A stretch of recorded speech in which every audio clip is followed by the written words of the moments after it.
I've got no roots, but my home was never on the ground. I've got no roots, but my home was never on the ground. I've got no roots.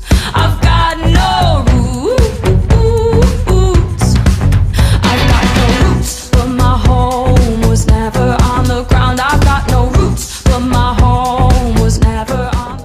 Kami dari kelompok 6. Kami dari kelompok 6 akan menampilkan video mengenai unsur transisi periode keempat.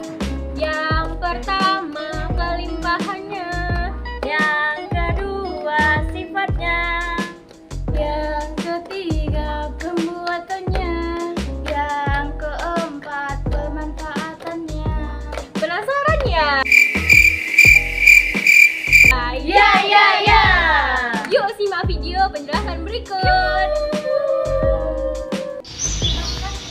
Yang pertama yaitu kelimpahan unsur-unsur transisi pada periode keempat.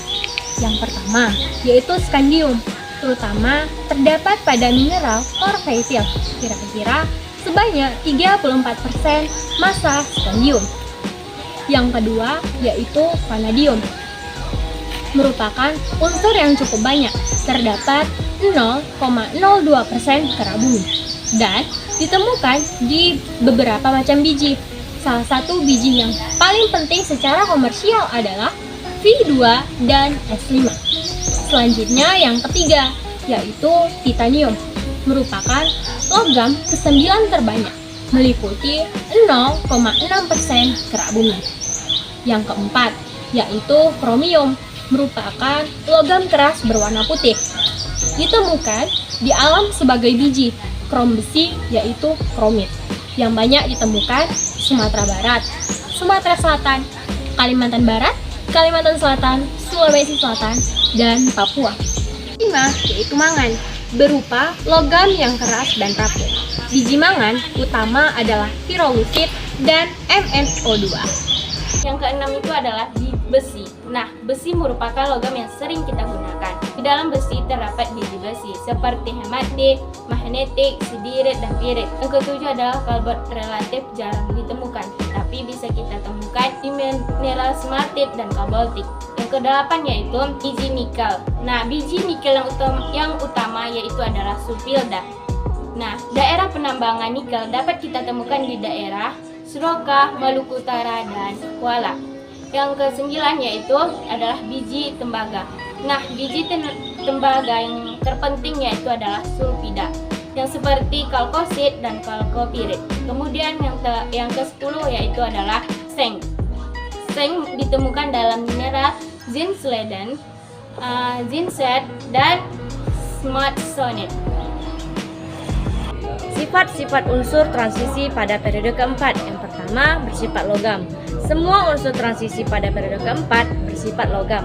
Harga energi ionisasi yang relatif rendah, kecuali Zn yang agak tinggi, mempermudah pembentukan ion positif. Demikian juga harga titik didih dan titik lelehnya yang relatif tinggi. Yang kedua, bersifat magnet. Adanya elektron-elektron yang tidak berpasangan pada subkulit menyebabkan unsur-unsur transisi bersifat paramagnetik. Makin banyak elektron yang tidak berpasangan, maka makin kuat pula sifat magnetnya. Yang ketiga, membentuk senyawa-senyawa berwarna. Senyawa unsur transisi kecuali skandium dan seng memberikan bermacam warna, baik itu pada padatannya maupun larutannya. Yang keempat, memiliki beberapa tingkat oksidasi, kecuali Sc dan Zn. Unsur-unsur transisi pada periode keempat memiliki beberapa tingkat oksidasi. Bilangan oksidasi yang mungkin bergantung pada bilangan oksidasi yang dapat dicapainya kestabilannya. Yang kelima, banyak diantaranya dapat membentuk ion kompleks. Ion kompleks merupakan ion yang terbentuk atas atom pusat dan ligan. Biasanya atom logam merupakan transisi yang bersifat elektropositif dan dapat menyediakan orbital kosong sebagai tempat masuknya ligan. Yang keenam atau yang terakhir, beberapa di antaranya dapat digunakan sebagai katalisator. Salah satu sifat penting unsur transisi dan senyawa adalah kemampuan untuk menjadi katalis-katalis reaksi-reaksi di dalam tubuh. Di dalam tubuh terdapat enzim sitokrom oksidase yang berperan dalam mengoksidasi makanan. Enzim ini dapat bekerja apabila terdapat ion Cu. Oke, selanjutnya yang ketiga, pembuatan unsur-unsur transisi periode keempat. Logam transisi umumnya diperoleh dengan cara mereduksi oksidanya dengan reduktor karbon. Biji logam transisi dapat diolah menjadi 4 bagian, yaitu yang pertama, bentuk oksidanya dilakukan dengan reduksi. Yang kedua, bentuk sulfida dilakukan dengan oksidasi, diikuti reduksi dengan reduktor karbon. Yang ketiga, bentuk karbonat dilakukan dengan pemanasan yang diikuti reduksi dengan reduktor karbon. Yang terakhir, yang keempat, khusus untuk pengolahan biji tembaga dilakukan dengan proses pengapungan atau pelutasi, diikuti reduksi, kemudian oksidasi. Pemurnian logam tembaga dilakukan dengan cara elektrolisis. Yang keempat, pemanfaatan unsur-unsur transisi periode keempat. Yang pertama, skandium. Skandium digunakan pada lampu berintensitas tinggi. Yang kedua, titanium.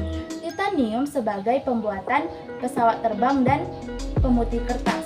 Yang ketiga, vanadium. Vanadium sebagai katalis dalam pembuatan asam sulfat. Yang keempat, kromium. Kromium sebagai pelanting logam-logam lainnya. Yang kelima, mangan. Mangan digunakan pada produksi baja. Yang keenam, besi. Besi digunakan sebagai perangkat elektronik, peralatan industri dan pabrik. Yang ketujuh, kobalt. Kobalt digunakan untuk membuat aliansi logam. Yang kedelapan, nikel. Nikel sebagai pelapis logam agar anti karat. Yang kesembilan, tembaga. Tembaga digunakan untuk pembuatan alat-alat elektronik dan perhiasan. Yang kesepuluh, seng. Seng digunakan sebagai cat putih dan bahan pelapis tabung gambar televisi. Ibu Tina ke warung Lisa. Ulang lagi. Bye, have a great time. Ibu Tina ke warung Lisa. Cakep. Sambil jalan berhati-hati. Cakep. Kimia begitu susah. Cakep. Mapel kimia tetap di hati. Cakep.